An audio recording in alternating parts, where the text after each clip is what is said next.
Let's start this final section, the home stretch of this first mock draft with the Dallas Cowboys. We've got a 7 round mock draft coming out for them soon on the channel, so stay tuned for that. We gave them Graham Barton, offensive guard out of Duke, another versatile interior offensive line player.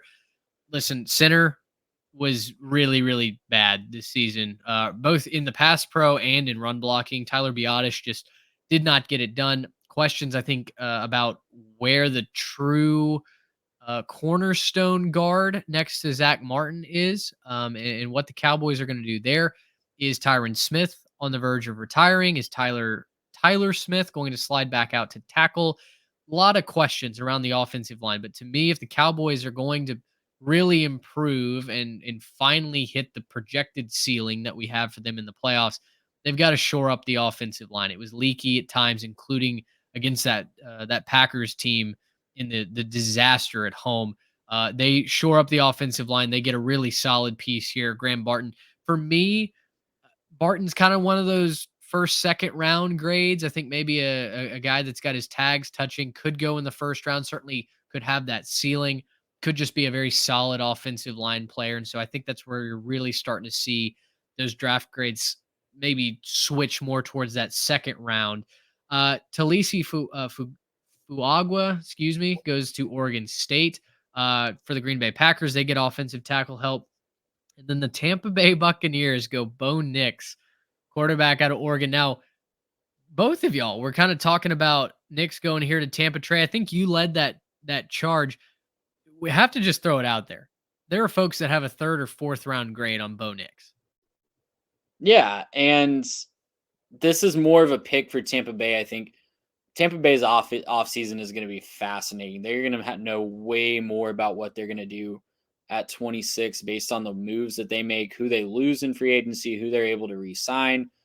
Chief among those is Baker Mayfield, who resurged his career this year in Tampa and led them to a division title, led them to a playoff win. And if they feel like he's their guy for the future, great. They're going to re-sign him. I don't personally think that they're going to commit to a long-term contract for him. I think it might be sort of a bridge the gap type of situation where they take a guy like Bo Nix in the back of the first round if he's available, and Baker's kind of the transition guy to see if Bo Nix can take over in the future. If he's not great, you can re-sign Baker or try again in the draft later. But at 26, it's a really tricky position. Bo Nix honestly might be gone by pick 26. If you lead some mock drafts, the Raiders could use a quarterback. The couple other teams could use a situation like I'm describing here where Bo Nix learns for a couple years like Jordan Love did. But it makes sense for me for Bo Nix to slide in here if they re-sign Baker to a shorter term deal. It's very, very fair. Very fair. And I think that's the best situation for him, right? Is that he's not totally agreed. Taking the Jordan Love path to success, learning for a couple years. I don't think it's hard because Nix is older than Jordan Love was when he came out. He's already 23, 24 years old, I think. And so that's going to be difficult for him to sit and learn for a couple years. But that path to success for these guys that are not the can't miss prospects definitely increases their odds for success. Totally agree there. We've got the Arizona Cardinals taking Quinyon Mitchell, cornerback out of Toledo. We really like Quinyon Mitchell on the show. You heard Luke Winsell talk about him, rave about him, what he did at the Senior Bowl. I think that would be an excellent pickup for Arizona. Into the draft here, you've got Tyler Guyton, tackle out of Oklahoma, going to the Buffalo Bills. You've got Ennis Rakestraw, cornerback out of Missouri, going to the Detroit Lions.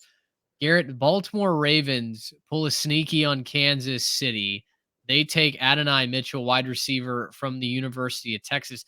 This feels like it also fits a need for Baltimore at wide receiver and simultaneously maybe takes away the guy that Kansas City was hoping for. Oh, for sure. I mean, it's there's a steep drop off, right? We were doing this mock, and there's a pretty steep drop off after Adonai Mitchell. And I think if you're looking at what kind of Baltimore needs, they got Zay Flowers. He's a superstar. He's going to be fantastic in this league for a while, but they don't really have that second guy. And I think that got exposed in their championship game when they were kind of unable to move the football reliably. It looked like the Chiefs were kind of able to take Zay Flowers out the game, except for a couple of big catches. And, basically that was it. They couldn't move the football. And so I think you need somebody else out there to give help. One good receiver does not an elite NFL team make. And so I think you have to think about, ways to expand that. And, at the same time, kind of like you were saying, you're taking away from Kansas City, who could use another receiver. You think we all saw it in the Super Bowl. They did come out on top, but it wasn't pretty. And there were certainly large swaths of the game that, and you can even go to the SpongeBob thing with the 3 hours later, they finally scored a touchdown. But, it took them a while to get on the board if you're the Chiefs. And you have to think about ways to get that offense back in the explosive place where it has been. Since, it's been a couple of years since you've had that elite guy like Tyreek Hill. So it's a good spot for the Ravens to take Mitchell and to kind of take from their top enemies in the AFC. I like the pick. I think it's a really good spot for them. Rounded out with edge rusher Darius Robinson going in the first round from Missouri. He goes to the 49ers. The rich get richer here. Chase Young is an impending free agent. The 49ers absolutely devastated opponents with their pass rush. And for a long time, it felt like that's exactly what they were doing to the Kansas City Chiefs. But of course, Patrick Mahomes is inevitable and ended up pulling that out. I think Robinson, who certainly raised his stock towards the end of the season, the SEC, and then at the Senior Bowl, would be a great pickup at 31 for the 49ers. And then we gave the Kansas City Chiefs Jordan Morgan, offensive tackle out of Arizona. You can't go get the wide receiver that you wanted here at the very beginning of this draft, but plenty of wide receiver depth in the second, third, fourth rounds that I think the Chiefs can really look to take advantage of. They get a guy who, for a lot of people, has a first-round grade in Morgan out of Arizona. Gracious, how about that?